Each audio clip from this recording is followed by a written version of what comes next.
শহীদদের প্রতি শ্রদ্ধা জানিয়ে আমার বক্তব্য শুরু করছি। আমাদের সন্তান আবু সাইদ, মুগ্ধরা সব বীরত্ব, দেশপ্রেম এবং মানবতার প্রতীক হয়ে আমাদের সামনে এসে দাঁড়িয়েছে। তাদের প্রতি আমার অসীম শ্রদ্ধা। মহান আল্লাহ তাআলার কাছে প্রার্থনা করি যেন তাদেরকে শহীদের মর্যাদা দেয়া হয়। বাংলাদেশ রাষ্ট্র এবং জনগণ ইতিহাসের এক চরম ক্ষণে দাঁড়িয়ে আছে। মুক্তির এক উজ্জ্বলতম মুহূর্তে এই মুহূর্তে দাঁড়িয়ে আছে। আমাদের সন্তানেরা আগামীকাল মার্চ টু ঢাকার ডাক দিয়েছে। আপনারা সবাই সেই ডাকে সাড়া দিন। আপনারা যেখানেই আছেন, ঢাকার কাছে যারা আছেন, তারা যেভাবেই হোক ঢাকায় পৌঁছানোর চেষ্টা করুন। যারা ঢাকায় নেই, দূরে আছেন, তারাও নেমে আসুন রাস্তায়। লাখে লাখে, কোটিতে নেমে আসুন। সন্তান, স্বামী, স্ত্রী, বাবা, মা সবাইকে নিয়ে আপনি নেমে আসুন। কারণ বাংলাদেশ এক এক বেপরোয়া, এক খুনি ফ্যাসিস্ট শাসকের নিয়ন্ত্রণে এখন গত 16 বছর ধরে আমাদের মুক্তির ক্ষণ আবির্ভূত হয়েছে। আপনারা সবাই নেমে আসুন। নেমে এসে আপনাদের রাষ্ট্রের মালিকানা গ্রহণ করুন।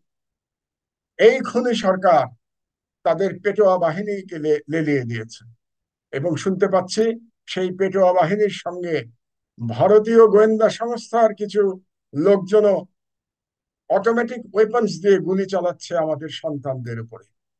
সুতরাং নিজেদেরকে প্রতিহত করবার জন্য যতদূর সম্ভব প্রিপারেশন নিয়ে আপনারা নেমে আসুন।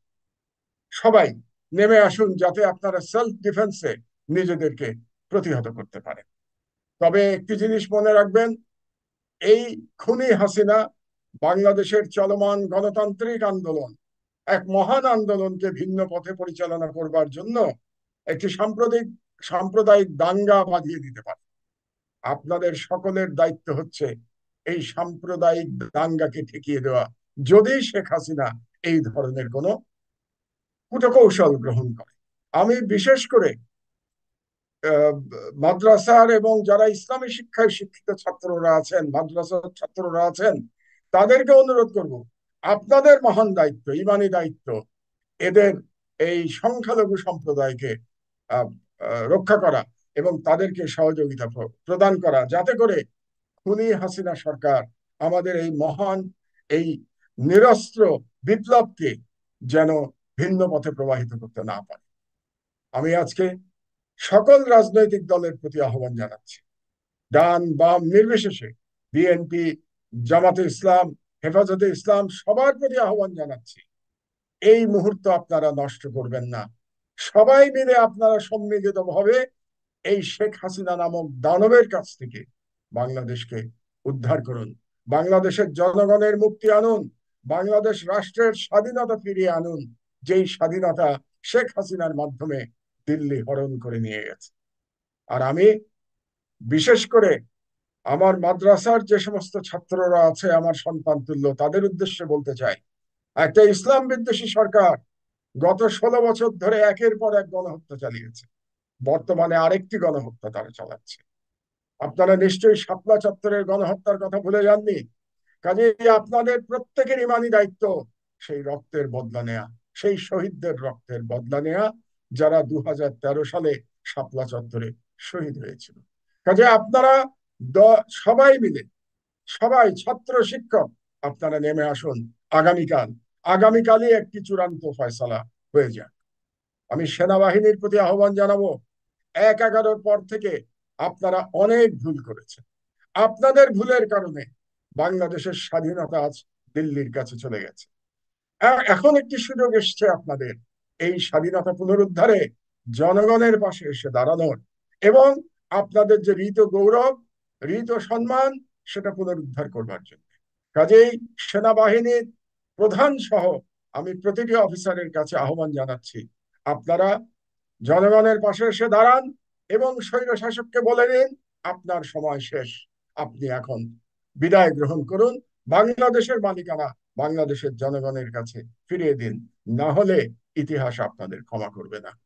আমি বেসামরিক আমলা শ্রেণীর প্রতি বলছি, বেসামরিক প্রশাসনকে বলছি, আপনারা এখনই এই সরকারের প্রতি অনাস্থা জ্ঞাপন করুন। আপনারা বেরিয়ে আসুন, আপনারাও আপনাদের স্ত্রী সন্তান সবাইকে নিয়ে বেরিয়ে আসুন, বেরিয়ে এসে জনতার কাতারে যোগ দিন। আপনারা এই মহান বিপ্লবের মুহূর্ত থেকে নিজেকে বঞ্চিত করবেন না, না হলে পরে আপনারাই চিন্তা করবেন ওই বিপ্লবের মুহূর্তে আপনাদের যে দায়িত্ব ছিল সেটা আপনারা পালন করেন নাই। আর বিচারাঙ্গন সম্পর্কে আমি শুধু বলতে চাই, বিচারাঙ্গন কলুষিত করেছে যে সমস্ত বিচারপতিরা, তথাকথিত বিচারপতিরা, তাদেরকে হাইকোর্ট এবং সুপ্রিম কোর্ট প্রাঙ্গণ থেকে আপনারা বহিষ্কার করুন। বহিষ্কার করে বিচার বিভাগকে পবিত্র করা আমাদের সকলের দায়িত্ব। আপনারা সকলে মিলে এই সুপ্রিম কোর্টের মধ্যে ঢুকে যান এবং জনগণ সেটার অধিকার গ্রহণ করে। আরেকটি কথা আপনাদেরকে বলে রাখি, আপনারা যে যেখানে আছেন সেখানকার নিরাপত্তার দায়িত্ব জনগণ গ্রহণ করুন। যদি পুলিশ আপনাদের সহায়তায় আসে খুব ভালো কথা, তাদেরকে সাথে নিয়ে আপনারা এই বিপ্লবে বিজয়ী হন। আর যদি পুলিশ বাধা দেওয়ার চেষ্টা করে তাহলে আপনারা যে যেখানে আছেন সেখানকার থানার নিয়ন্ত্রণ আপনারা গ্রহণ করুন, আইন শৃঙ্খলার দায়িত্ব আপনারা গ্রহণ করুন। এই হচ্ছে আপনাদের প্রতি আমার আহ্বান। আপনাদেরকে সর্বশেষ একটি কথা বলতে চাই, যে আমরা ইতিহাসে ফ্রেঞ্চ রেভলিউশনের কথা শুনি, ফ্রেঞ্চ রেভলিউশন এখনো ইতিহাস হয়ে আছে। বাংলাদেশে এই মুহূর্তে যে বিপ্লব ঘটছে সেটা ফ্রেঞ্চ রেভলিউশনের চেয়েও মহত্তর। কারণ ফ্রেঞ্চ রেভলিউশনেও যারা বিপ্লবী ছিলেন তাদের হাতে অস্ত্র ছিল, আর আজকে বাংলাদেশের ছাত্র জনতা একেবারেই নিরস্ত্র। তারা শান্তিপূর্ণভাবে এক মহান বিপ্লবের মহান বিপ্লব তারা পরিচালিত করছে, যার এক্সাম্পল পৃথিবীর ইতিহাসে খুঁজে পাওয়া যায় না। বিরল বললাম না আমি, এর কোন এক্সাম্পল, এর সমতুল্য বিপ্লবের এক্সাম্পল পৃথিবীতে নাই। কাজেই এই বিপ্লবে আমরা ইনশাআল্লাহ বিজয়ী হব। আমি আল্লাহর কাছে প্রার্থনা করছি যাতে এই এই মহৎ কাজে আল্লাহ যেন আমাদের সহায় হন। কালকে আগামীকালের মধ্যে এই বিপ্লব যেন একটা চূড়ান্ত লক্ষ্যে পৌঁছে যায়। আপনাদেরকে ধন্যবাদ। আল্লাহ আমাদের সহায় হন। বাংলাদেশ জিন্দাবাদ।